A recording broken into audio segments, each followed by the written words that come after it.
Not even God is going to stop me doing what I'm going to do to you. I know where your parents live, and I know you have a dog. I'm going to stab it. That's a threat that the police allege was made by a notorious bikie who, for legal reasons we can't name, so we're just going to call him Tony K. Police allege he made this threat over the phone to plumber Stephen Toy back in March of 2009.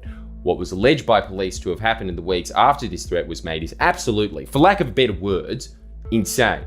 If you follow the people, the money, and the companies that were all connected to Tony K and this threat, and you follow them for years down the line, what you'll find is a web of disturbing connections to some of the most senior political and senior business figures in Australia. This is a story about the kings of Sydney's property development industry, an attempt to make sense of their coronation. The following information has been gleaned from court documents and police statements FriendlyJordies has viewed, namely from police statements of Stephen Toy, a self-employed plumber from Western Sydney. We'll begin in 2009 when Stephen Toy, then aged 27, alleges he was friends with a man by the name of Andy Nahas. Andy Nahas at the time was a 20-year-old man from Marylands. His family had been in the property development business for quite some time, running Nahas Constructions. Stephen claims that he knows Andy from growing up around the Guildford and Marylands area, and that he also went to school with one of Andy's older brothers, either Joe or Fadi Nahas. Joe, who also goes by the name of Yusuf, was director of Nahas Constructions at the time. We'll get to that company soon. Anyway, the police statements given by Stephen Toy detail this strange story wherein Andy is owed money, around $4,500, by some man who was unidentified in the first statement, but in the second is referred only to as Andrew.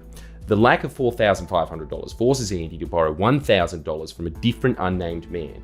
Stephen, being the good friend he is, realises his mate knows Andrew's older brother, so he approaches that mate to see if he can get him to convince Andrew to give Andy back the $4,500 that Andy lent. You following? Yeah, look, it's an extremely convoluted chain of debts that doesn't really make that much sense. And in all honesty, I don't think it's entirely true, but just keep following. It's worth it. Stephen's mate does approach Andrew, and Andrew pays Stephen's mate the $4,500, presumably under the pretext that that money will go back to Andy. Once the money is paid, Stephen calls his mate, who apparently says that he's just going to keep the money for himself and not give it to Andy to who it is owed. Thus, Stephen, being the good friend that he is, claims that he began to give Andy a couple of $100s here and there to help him out.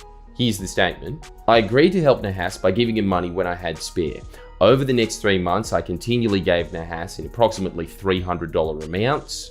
During this period, Nahas continually told me he had no money and he owed people money. And it wasn't right when the male kept his $4,500 from Andrew. I'm sorry, but when did normal people involve such a large number of intermediaries when chasing a few $1,000s worth of debts? This story is just odd, but here's where it gets odder. Stephen begins receiving phone calls from a man that on his first police statement he refused to identify, figuring that it's the man that Andy Nahas owes $1,000 to. The first call is on the 19th of March. Here's an excerpt from Stephen's first police statement. About a month later, out of the blue, I got a phone call on my work phone. The number display on my phone said private number. I answered, and it was a male. He said, "How you going, Stephen?" I said to the male on the phone, "I'm fine. What is this regarding?" The male on the phone said, "It's about the money you owe Andy Nahas, because Andy owes me money." I said to the male on the phone, "It's between me and Andy. We've already worked it out amongst us." The male on the phone said, "Nah, you have to come and see me, because Andy owes me money and you owe him money, so now he has to pay and you have to pay." I thought this may have been male number 3 who Andy owed $1,000 to. I said to the male on the phone, "By chance, how much does he owe you?" The male on the phone said $10,000. I said to the male on the phone, "That's bullshit. What happens between me and Andy is between us. We're friends. What happens between you and Andy is between you and Andy." The male on the phone said, "I expect you to come and see me. Don't disrespect me." I hung up the phone, terminating the call. I did not recognize the voice of the caller. However, he did recognize the voice of the caller, as it's revealed in Stephen's second police statement. Not only did he recognize the voice of the caller, but the caller identified himself as a man that Stephen knew, Bandito's bikie Tony K. Needless to say, the recount of this call in the second statement that Stephen gave is a lot more interesting. I answered the phone and a male person said, "Yeah, Steve, it's Tony K with you, brother." I said, "Yeah, mate, how can I help you?" Tony said, "I need you to come and see me." I said, "What for?" Tony said, "It's got to do with Andy Nahas and some money." I said, "Mate, whatever got to do with me and Andy Nahas and money has to do with us. It has nothing to do with you." Tony said, Andy has been lying to me and he owes money and he hasn't told me the truth for a long time and I'm very upset with him. I'm going to speak with his brothers so I can get the money off them. I said, fair enough. I've got no money to give you. It has nothing to do with me. Tony said, I'm at my mother's house in Guildford. Come and see me. I said, what for? I have no reason to come and see you. I'm busy, mate. Tony said, I'm showing you respect, so you should show me respect and come and see me. I said, I'll see what I can do in the next few days. In this second statement, Stephen also claims that he'd seen Tony K around the Marylands area, had family connection to him, and also knew him from when he used to work security at the Pink Pepper Lounge in Parramatta, where he'd see him with a man that for legal reasons we'll call Charlie D. The reason as to why Stephen did not identify Tony on his first statement could be somewhat related to the last few lines of his second statement. I truly think that they would hurt or kill me and my family. They already hurt me so badly I thought I was going to die. And this is why I am truly fearful for my life and my family's. Yeah, we'll get back to that later. Back to where we were though, it's then claimed in the days following this phone call, Stephen received numerous calls from a private number, which he didn't answer as he believed them to be from Tony K. This was until around the 23rd of March of 2009 when the police and Stephen alleged that Tony K rang Stephen's personal mobile, a number which Stephen claims only his mother, father, brother-in-law, sister, and a couple of close friends including Andy Nahas possessed. Stephen's second statement reads as follows. I received a phone call on my personal phone. There was a number displayed on the screen, but I did not recognize the number. I answered the call. A male said, it's Tony, what's happening? How come you haven't come to see me? I recognized this voice to be the same voice of the male who called me the first time, identifying himself as Tony K. I said, mate, I don't have time for your shit. Tony said, where are you now? I will come and see you. I said, no mate, nup. Tony said, not even God is going to stop me doing what I'm going to do to you. I know where your parents live, and I know you have a dog. I'm going to stab it. I said, okay, mate, no worries. Are you finished? Tony said in Arabic, I'm going to f*** your God. I said, no worries, mate. I could hear a male voice in the background say, we're going to your parents' house. We'll see you there. I hung up the phone. About a week later, I went to visit my parents at the service station. I bumped into a friend who told me Tony K was in hospital. He had been in a car accident. Because I hadn't heard from Tony, I realised this must have been why. Then there's a rather large time gap between this and the next incident in the statement. It doesn't really detail any alarmed conversations Stephen might have had. I guess he could have just been relaxed about some bikey f***ing his God. According to the statements, the next event occurs on Thursday the 15th of April. Stephen goes to work at his friend's house at Rydalmere, and throughout the day he receives numerous calls from Andy Nahas. About 1:30 PM the same day, I saw a missed call on my personal mobile telephone from Andy Nahas. I called him back. Nahas answered and asked what time I finished work. I said, not sure, probably 3:30, 4 o'clock. Nahas said, okay, what time will you be able to come and see me? I said, I will ring you when I'm free. The call ended about 3:30 PM. The same day I received a call from Nahas. I answered. Nahas said, what do you reckon the absolute latest is that you'll be able to come and see me? I said, I'm not sure, mate. Nahas said, what you reckon about 7? I said, I don't. Probably earlier. The call ended. About 5:30 PM I received another call from Nahas. At this time I was at another mate's house. Nahas said, how long are you going to be? I am in Guildford. I need to see you. We need to sort the money out. I said, just after 6 o'clock, I'm busy. The call ended. About 6 PM, I received another call from Nahas. I answered. Nahas said, I'm at Red Rooster. Can you come see me? I said, mate, give me 10 minutes and I will be there. I left my mate's house and I drove to the Red Rooster at Guildford. This is around where the statement takes a violent and dramatic twist. Stephen borrows his mate's van, drives to Red Rooster, and, well, again, there's very little point in doing anything other than reading the second statement. When I pulled into the driveway, I saw Andy Nahas in his car. It is a silver-coloured Toyota Camry Sportivo.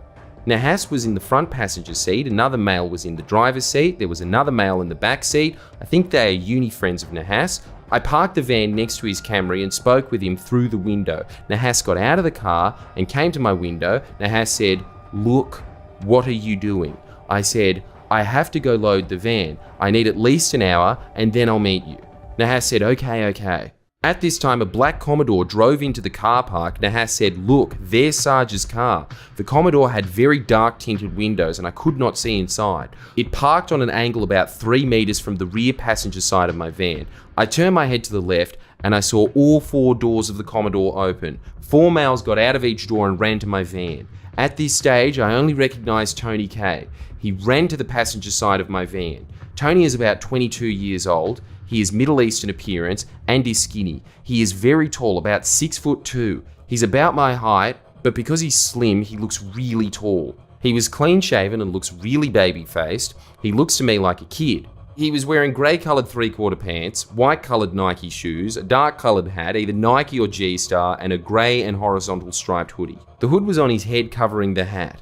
As he was running towards the car, he held the front of his jumper up and I could see a Glock. The Glock was black, but looked badly scratched.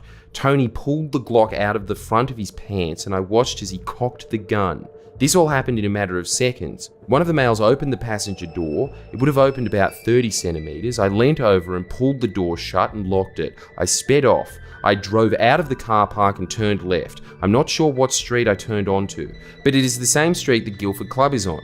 I looked in my rear vision mirrors and I saw the males run back to the black Commodore. They sped out of the car park behind me.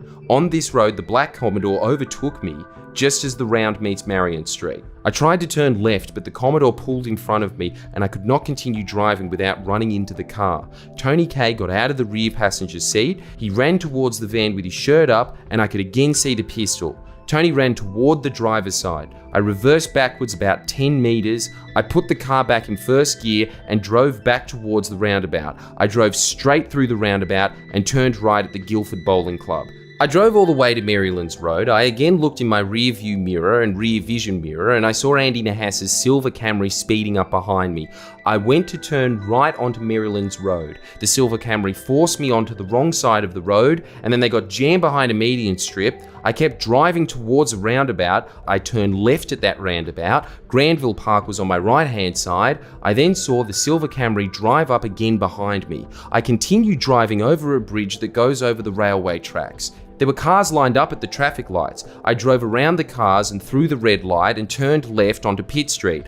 The Camry was still chasing me. On Pitt Street, the Camry overtook me. As it did, I turned right into a one-way street, and the Camry had no choice but to keep going. At the end of the one-way street, I turned right into McFarlane Street and drove past Maryland's RTA. This car chase appears to be verified by the police, as in their statement it claims that CCTV footage from Maryland's railway station depicts a white van on the wrong side of the road, followed closely by a silver sedan.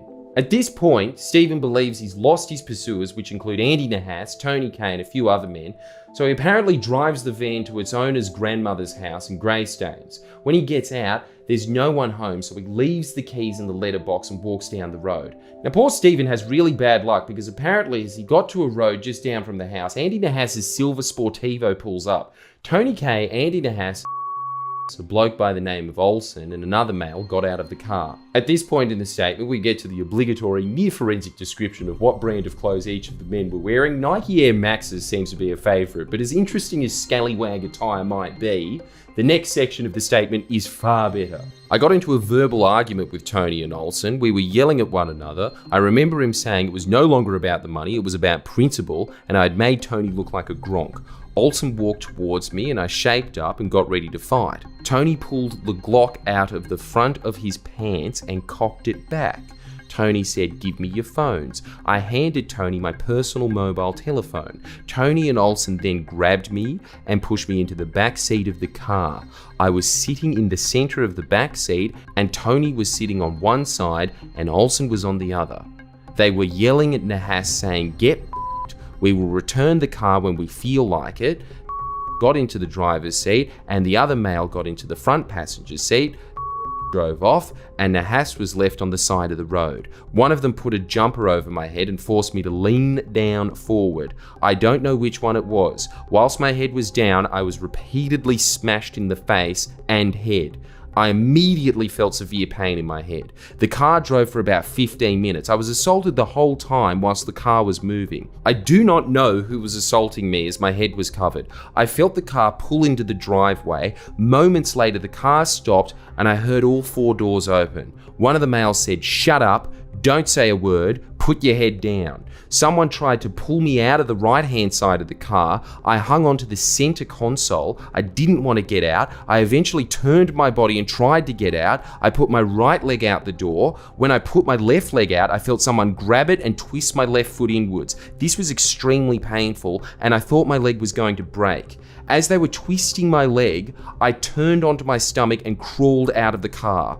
Keep in mind, these are just details from Stephen's second statement. In his first, he details being stabbed in the car, but we'll continue. I ended up lying face down on what I believe was a concrete driveway. The concrete was light grey in colour. It looked like old concrete. One male said, "Get up, get up." I did, and they walked me into the garage. My head was still down and covered. I could only see the ground. Stephen's statement then alleges that he's repeatedly assaulted and then threatened and held against his will in this garage. I could slightly see through a gap. Olsen in front of me, he punched me in the face, and I immediately put my hands up in defense. He said, "Put your hands down." I put them down. Olsen swung again and punched in the face, and I put my hands up. I remember he was breathing heavy. I then started to be repeatedly assaulted again by Olsen, only now he was using a 4x2 wooden plank. It was painted a very light grey, blue colour. He was hitting to my face and arms. During this time, I saw Charlie D. He was with Tony and Olsen was still in the garage. I know Charlie D through work when I was in security. He had caused a problem at one of the clubs I was working at in 2007. Tony, Charlie and Olsen had a conversation. I heard one of them say, "What are we going to do with him?" I heard Charlie say, "Just cut him up and chuck him in the river." Everyone left me for a short time in the garage alone. Moments later, Olsen came back in and tied my hands and feet with cable ties and then gaffer tapes around the ties. Olsen then punched me in the right eye. I knew I was bleeding because I felt blood run down my face. He then punched me in the left eye and I felt immediate pain. I saw stars. He left me sitting on the ground, now with my hands and feet tied, and the cover was now off my head. I think it just fell off. Olsen turned the light out, walked out of the garage and pulled down the roller door. I heard a padlock lock on the outside. Sometime later, the roller door opened and walked in. He was alone, was carrying a bottle of water, came over to me and helped me have a drink. As my hands were tied, I could not hold the bottle, so he held it to my mouth and tipped water in. I could see the bottle was the Fiji brand and was a rectangular bottle. It was clear and the water inside was ice cold like it was straight out of the fridge. Was carrying a torch or something, so he did not turn the light on. He said, "Are you alright?" I said, "No, I'm f***ed." Left the bottle beside me in the garage and left, closing the roller door again behind him. Sometime later, approximately half an hour, the roller door opened and Olsen and Charlie walked in. They turned the light on. One of them said, "Get up, get up." They helped me to my feet and set me on a chair. The same chair I described in my other statement. They tied my body to the chair. My arms were also tied to the back of the chair around my elbows. My hands were left cable tied and gaffer tapes. However, they cut my feet and re-cable tied them to the legs of the chair. They left the garage, turning off the light and closing the garage door again. My version from here is exactly as I stated in my original statement. However, at some stage, I believe it was the following day, Tony K came into the garage and he was with his cousin. I know of Tony's cousin through working at clubs. Andy Nahas has also mentioned him. I've seen him before, however never spoken with him. Charlie D was with them. They were in the garage with me for about 20 minutes, and during this time Tony K stood on my face and continually told me don't look up. The other two were saying stuff, but I don't remember what they were saying. At one stage I was lying on my side and Tony was standing on my face. Tony said, "Go and get the bolt cutters. We're going to cut your toes off and send them to your mum." I screamed, "No, no, no, no." And I started kicking and moving. Tony K said, "Okay, we won't do that. We will cut your finger off and send it to your mum. You won't bleed though, because we will burn the metal and hold it where we cut your finger off and it will stop the bleeding." Tony K then said, "Look up." I could see he was holding a piece of sponge. It was like greeny colour and it looked like an underlay. He said, "Put this in your mouth so you don't scream when we cut your finger off." I could see Tony K was holding a pair of garden shears and had them open around my left thumb. I thought he was going to cut my left thumb off. He just stopped and let me go. Tony K then said you have two options. You can either let me shoot you in both of your knees and we will drop you off at the hospital and let you go, or you can think of who is going to come up with $50,000 for us. I said, I don't know who's going to have that kind of money, mate, and I don't have my phone and can't go through it. Tony K said, well, think of someone and I'll leave you here for a few hours. You are a waste of time and having you here is a risk because people will start to know. Stephen's first statement then details multiple phone calls between him and his mother in a desperate attempt to raise the $50K. Seemingly after these fail, one of these men gets spooked and releases Stephen, but only after he spent a night locked up in the garage. In his first statement, Stephen, like he did with Tony, refuses to identify this man, but his second statement reads as follows. Was the person who took me home. There was no one else there that day. The reason I did not tell the police this part of my version when I first made my statement was because I'm extremely scared of these people. During the time they held me, they repeatedly told me that if I told police or anyone went to the police, that I'd be dead. No one would ever find me, and they would do the same to my family. What they did to me, they had people on standby to do it. From this experience, I believed this to be true. I truly think that they would hurt or kill me and my family. They already hurt me so badly I thought I was going to die, and this is why I am truly fearful for my life and my family's. I am so scared that they will do more bad. They know where my family live. Since the incident, I have been in hiding because I'm scared they will come and kill me.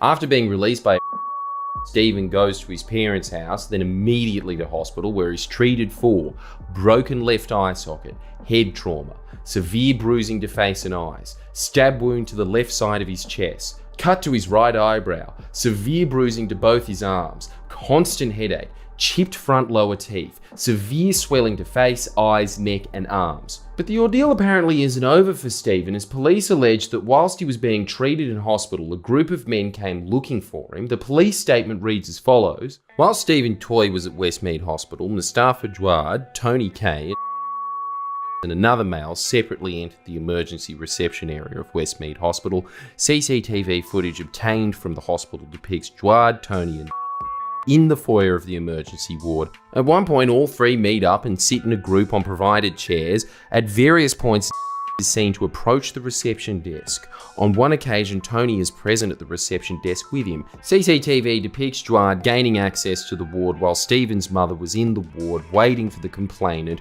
who had been taken for a CT scan. She indicates that a male matching the description of Jawad walked down the aisle and seemed to be looking into each separate bed area. He looked like he was trying to find someone. She heard him speak to a nurse and say, "That guy that has been bored in and was bashed in the last 2 days, can you tell me what his first name is?" She reports that the nurse said surname and the response was no first name. The nurse said, "You'll have to go to the front desk." Stephen's mother reports that the nurse told her that there had been an inquiry about her son. Stephen's mother asked her to find out their name and who they claimed to be. She indicated that a short time later, one of the administration spoke to her and indicated that there had been a man saying his name was and he was Stephen's brother-in-law. The complainant was made anonymous for hospital purposes. Stephen then makes the two statements to the police, one on the 18th of April and the other on the 24th. The second one I just read the bulk of. This seemingly leads the police to wiretap the phones of the accused. On the 9th of May, Stephen Toy texts Andy Nahas the following. "You had nothing to do with it. I told her I'd seen you before I was going to my mum's house, and then I drove off and then stopped to make a call. Then I got bashed and robbed. And when I was in hospital, they thought I was a bikie and everything. I'm not. I just told them I got bashed and robbed, bro. I didn't mean to put you in. I told them it had nothing to do with you. I just seen you quickly before it happened. That's it. I was full f***ed in hospital on morphine and I had 3 detectives screaming at me, bro. I gave them the biggest blow-ass story, man. I'm sorry that they busted your balls." The police statement also detailed phone calls, lawfully intercepted telephone communications, recorded extensive phone conversations / SMS messages between Andy Nahas and Stephen Toy in relation to the kidnapping. Further conversations / SMS contact was then had between Andy Nahas and Tony K. On one occasion, 9th of May 2009, during an exchange of a number of SMS messages between Andy Nahas and Stephen Toy about the offence, Stephen Toy indicated that he is interstate. Andy Nahas called Tony Kay and relayed the information from the SMS messages. During this call, Andy Nahas refers to Stephen Toy as that bitch and that girl. He also tells Tony Kay he reckons he is interstate. Tony Kay says, "Where's interstate?" Andy Nahas says words to the effect of, "I don't know, we're going on a holiday, cuz." Tony Kay says, "Alright, bye." Conversations have also been intercepted between Andy Nahas. 3 days later, on the 12th of May, about 20 heavily armed police raid the homes of Tony Kay and 3 other suspects, arresting and charging Tony Kay, Andy Nahas, and Olsen with kidnapping offences. I believe all were denied bail apart from Andy Nahas, who was released on a $25,000 bond paid for by his brother Joe Nahas. Along with the bond, Andy's bail conditions included report daily to police at Marylands, surrender passport to register at Liverpool local court, do not apply for any travel docs or approach any points of departure from Australia, not approach or contact any co-offenders, victim or witnesses or cause anyone else to, and a non-association order with any members of the Bandidos Motorcycle Club. On the face of it, this ordeal appears to be a pretty slam dunk case for the cops. You've got a witness, phone taps, CCTV footage, but what happens just a month later appears to derail the entire case. On the 15th of June 2009, the police receive a letter from Stephen Toy's lawyer advising them that Stephen no longer wished to be a witness. It reads as follows: "Dear Detective Sergeant Woods, re Stephen Toy. We've been instructed to advise and represent Mr. Toy in relation to an investigation which we understand is currently being conducted by you and by other members of the gang squad. We understand the police spoke to our client on or about the 17th of April when our client was a patient at Westmead Hospital. Certain allegations were apparently made by our client at that time, although at that time we understand no person was identified by it. We were also instructed that on a subsequent occasion our client was spoken to at a police station. At that time, further information was provided by our client to police in which persons were apparently named by him. We are instructed that our client has serious reservations and concerns of the accuracy of the information he provided to police. He instructs us that he is uncertain about the accuracy of allegations he has made, particularly as he was under a regime of medication on both occasions following prescription by hospital medical staff, which includes sedatives and painkilling medication in addition to antibiotics. Our client is not able to provide precise details of the medication, but no doubt the hospital records would confirm the details if necessary. Our client instructs us that he does not wish to pursue any allegations he may have made, nor does he wish to participate in any other interview by police, nor does he wish to become embroiled in any criminal prosecution as a witness. Our client wishes to resume his normal day-to-day life without being subjected to the pressure inherent in criminal proceedings over which he has no control, and in which allegations he has made, which are unreliable to say the least, given his previous medical condition, will be relied upon to prosecute other people. In these circumstances, our client has instructed us that he does not wish to be approached by police. If there are any further matters which the police wish to take up with our client, he requests that these be directed to this firm. Subject to any advice by this firm to the contrary, our client will not agree to be questioned directly. We look forward to receiving your confirmation that police will respect the wishes of our client. Yours faithfully, Chris Watson, Watson Solicitors." Odd.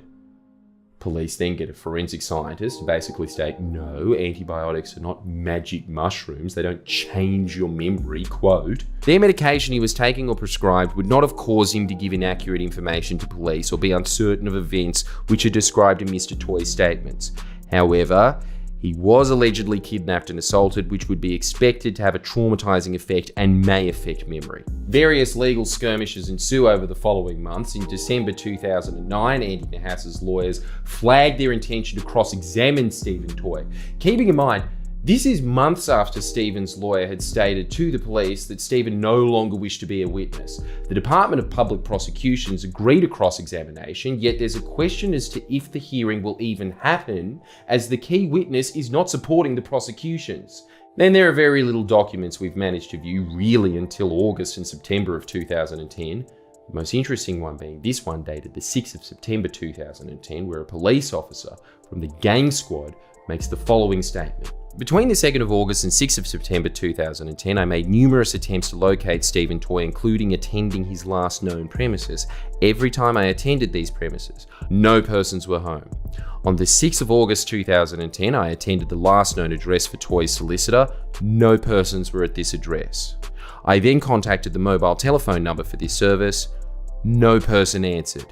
And there was no message service for a message to be left.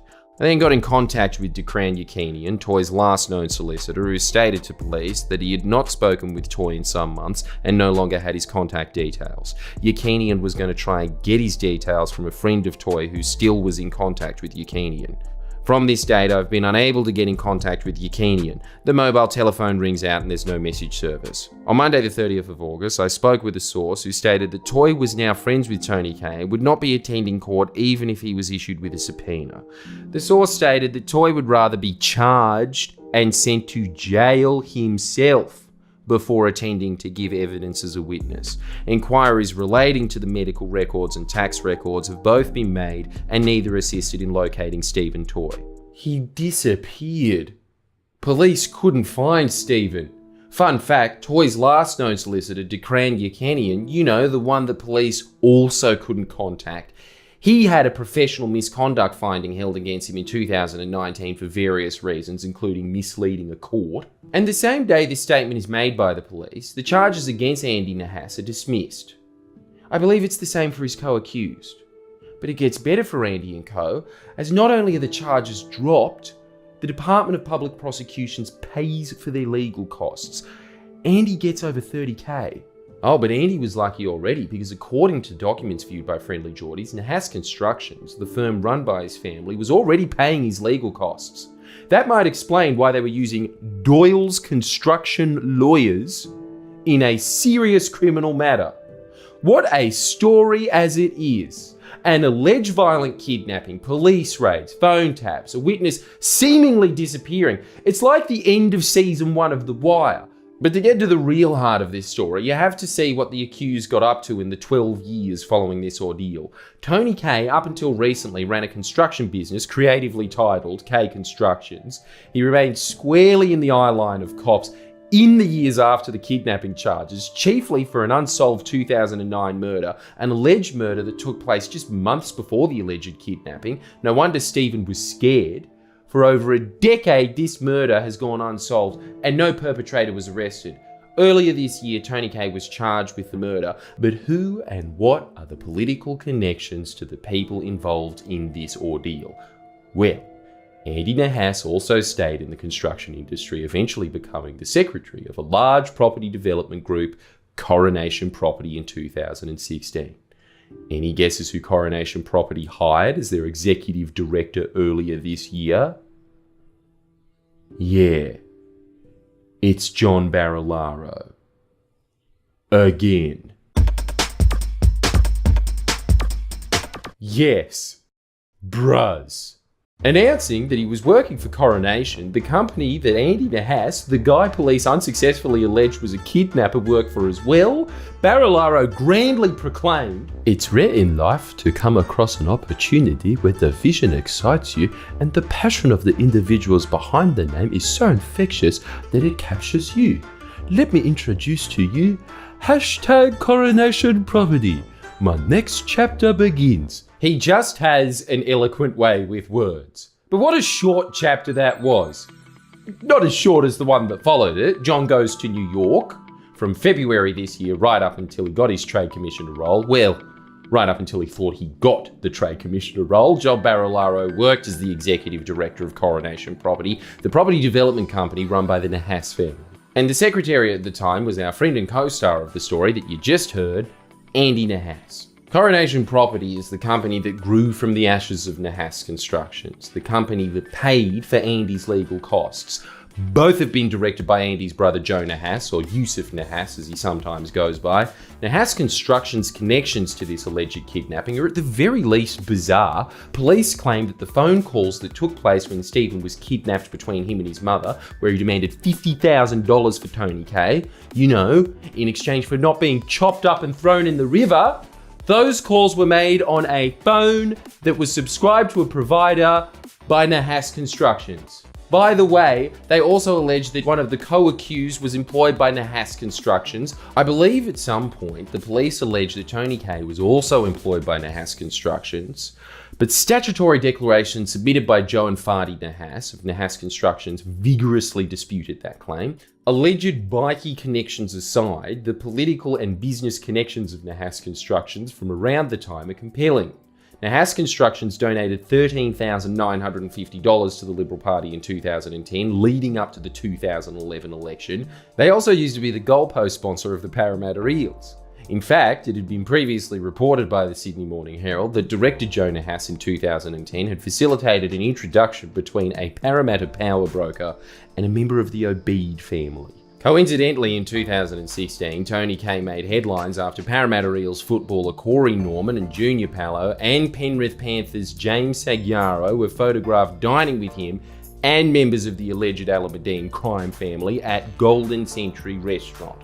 Later in the night, Norman was caught in possession of drugs at Star Casino. The footballers were issued warnings by police for consorting with criminals. But back to what happened in Nahas Constructions. Well, as the Obeids well and truly found out, all good things must come to an end. And in 2012, Nahas Constructions went bust, leaving a trail of subcontractors chasing up unpaid debts. In fact, one subcontractor, Bluestone, blamed Nahas Constructions' alleged failure to pay them for their work for their demise. Things obviously got pretty desperate, as it was reported in 2013 that Standover Man and Mick Gatto associate Alex Talul was employed by desperate contractors to chase debts from Nahas Constructions. It wasn't looking good for the Nahas family business. Kate McClymont reported in October 2012, Joe Nahas, who also goes by Yusuf Nahas, listed himself as unemployed on his personal insolvency agreement. This allows a debtor to come to an agreement with creditors to settle debts without becoming bankrupt. Yet only about a year later, as reported by McClymont, in March 2014, he became a director of Coronation, and 2 months later, Nahas finalised his obligations to creditors, according to corporate records. Like a phoenix from the ashes, Coronation Property rose. Coronation Property is a venture between the Nahas family and corporate lawyer and businessman John Landerer, who along with Joe Nahas became a director. Like the Nahases, John Landerer is also a Liberal Party donor, donating tens of thousands of dollars to the party over the years, including to the New South Wales fundraising body, the Millennium Forum. You know, the one that got busted accepting mafia donations and set up politicians with developers. With Joe and John as directors, the same Andy Nahas, who was charged with kidnapping, became a secretary of Coronation in 2016. FriendlyJordies has previously revealed that this is the same year in which Andy was also charged with assaulting a security guard. For this charge, the other director of Coronation Property and esteemed lawyer John Landerer provided a character reference for Nahas. How sweet. Wherein he claims, "I have no hesitation in advising my opinion that the offence is a one-off incident, not likely to ever be repeated based on my belief that Mr. Nahas is a man of honesty and integrity and proud of his family's high standing in the community." High standing in the community. Andy was convicted of that assault, by the way. Don't worry, he was only fined $800. Not much for a man whose family owned $20 million houses. How far he's come since that alleged kidnapping. Plus, he's now in good company with ex-executive director John Barilaro's beef with a different type of working man. Coronation really do seem to be his people. I'm saying it now, he shouldn't have quit. They too understand the troubles of dealing with impertinent media. Take a look at these media clips from a few years back. Some of Sydney's biggest developments, millions of dollars, an allegedly stolen Lamborghini, an attempted home invasion and assault. They're the ingredients of a family war being played out right now in a Sydney court between three wealthy brothers. The Nahas family is behind some of our biggest developments, from the paper mill in Liverpool to a luxury tower in Parramatta, not to mention lavish weddings like this. Shutting down the City West link in the months before Salim Mahajar's nuptials made headlines. But the cracks started to appear earlier this year in the form of a family feud over millions of dollars. Fadi Nahas on one side claiming the dispute sparked this: CCTV of two unidentified men trying to kick down his front and back doors as his wife and child cowered inside. The cause of the incident, however, remains unknown. Once we're warriors, three of us, we're great at what we've done, and just fallen apart, deteriorated over money. Fadi, who claims he wasn't paid his cut of the Coronation property company, was accused in court of intimidating the managing director, his brother Joseph, telling him, "You are going to pay me my money and it's going to be nothing under $5 million. The court heard he also punched his brother in the face and took his Lamborghini and Range Rover. Fadi doesn't deny those allegations, but says the luxury cars were in lieu of the money he was owed. My client thought he was entitled to a payout and he hadn't got that, so that will be part of his defence. The feud far from over. The hearing will resume later this year. Kelly Fedor, 9 News. Together, they built some of Western Sydney's biggest luxury developments. But tonight, the Nahas family is torn apart. A dispute between brothers landing one in court on criminal charges. It's a decision which brought Fadi Nahas relief, but not much more. I'm very disappointed it came to this. I don't see it as a win for anyone. If anything, it's been a humiliation. Allegations he intimidated his elder brother and stole luxury vehicles withdrawn after Joseph Nahas decided he did not want to give evidence.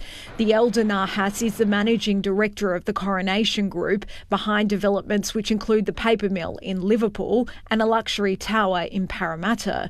It's that company which Fadi Nahas says they fell out over, admitting he took things too far in March when he confronted Joseph Nahas, saying, "You don't want to meet up, you dog," before he slapped and punched him. The magistrate accepted the assault came during the ongoing dispute between the brothers. She said this was out of character for a man who did not have a violent record, and so she handed Nahas a $1,500 fine. Families and money are always a problem. Most people would agree with that, but being able to resolve it is a great outcome. And Fadi Nahas says he'll still pursue the money he claims he's owed. So in due course, that will be resolved. Family trouble. Barilaro sure can empathise. These videos appear to be completely scrubbed from the net and were only available from databases, despite only being a few years old. I can't really offer much more information on them, but I wonder who sent those mysterious men to Fadi Nahas's house. Anyway, remember how Tony K, Andy Nahas's co-accused, was caught hanging out with people who police alleged members of the Alameddine crime family? Well, FriendlyJordies has something exclusive and cool to reveal. Here's a picture of the ex-Deputy Premier's ex-business partner and I guess ex-boss, considering the Nahas family runs Coronation, ex-accused kidnapper Andy Nahas hanging out with the Alameddines. There's Andy, all 5 feet of him. See that guy? That's Masood Zakaria, an alleged Alameddine heavyweight and now on the run as one of the most wanted men in Australia, wanted over his alleged involvement in a failed attempt to kill Ibrahim Hamzi. A company he directs, Zach Services, is also a shareholder in labour hire business Alpha Omega Enterprises. We asked if Coronation or MM Builders have done any business with Alpha Omega Enterprises. They didn't answer directly. This guy over here, that's Joseph Vokai, alleged leader of the KVT Islander gang that is aligned with the Alameddines. He's currently imprisoned, refused bail over the same failed plot to kill Ibrahim Hamzi. And him? That's John Baysari, another Alameddine associate. Earlier this year, he handed himself into police after being wanted alongside Masood and Joseph. He was charged with 9 offences, which included the usual drug possession and supply, dealing with proceeds of crime and participating in a criminal group. It's just insane. In just December last year, all 3 of these men were wanted by the cops, and here they are posing for pictures with the Deputy Premier's business partner. And this guy? That's Ali Yunus, the cousin of the alleged head of the snake, Rafat Alameddine. You might know him better as a huncho. Stab you in your blood vessel, these cars ain't rentals, these bras ain't special. This money high level, we gon' put you in your kennel, nah bitch, no wrestle, all my homies coming several. Wrap you up like a traffic. What the hell was that? If this picture wasn't good enough, here are some close-ups of A Huncho with our guy Andy Nahas. Coronation Property has some associations with really questionable characters. And the Alameddines too. We think this Trade Commissioner scandal is outrageous, but these are the people that the ex-Deputy Premier of New South Wales went to work for immediately after leaving office, and the Parliamentary Ethics Advisor approved. Nobody batted an eye. Apparently the second highest office holder in the state, parachuting from that job to become a property developer is just fine in New South Wales. It's already been reported that John Barilaro made representations to the Building Commissioner on behalf of Coronation Property. So watch this space. We put questions to John Landerer, Andy Nahas, Joe Nahas and John Barilaro. Their responses are here. This is just the beginning of an ongoing investigation into Coronation Property. We have more to come, especially pertaining to their dealings with contractors. So if you've had dealings with Coronation, or have any information you wish to share, send it to FriendlyJordies@protonmail.com. Stories like this take a large amount of time, resources, legal risk, and just plain risk to produce. If you appreciated today's video and would like to see more long-form investigations like it, please become a patron. Links to our Patreon in the description, and you can also click the link here. You can also buy a Fixated Persons Unit t-shirt. And as a final note, I want to emphasize the size and wealth of Coronation Property Co. This video was the story, or lack thereof more accurately, about the people that ran a bus construction company rising from the ground to be crowned one of Sydney's largest developer families, Coronation Property Co. Their website today reads, with over $5.3 billion in mixed-use projects in the pipeline, Coronation Property's story has only just begun. And you know something? I think they're right.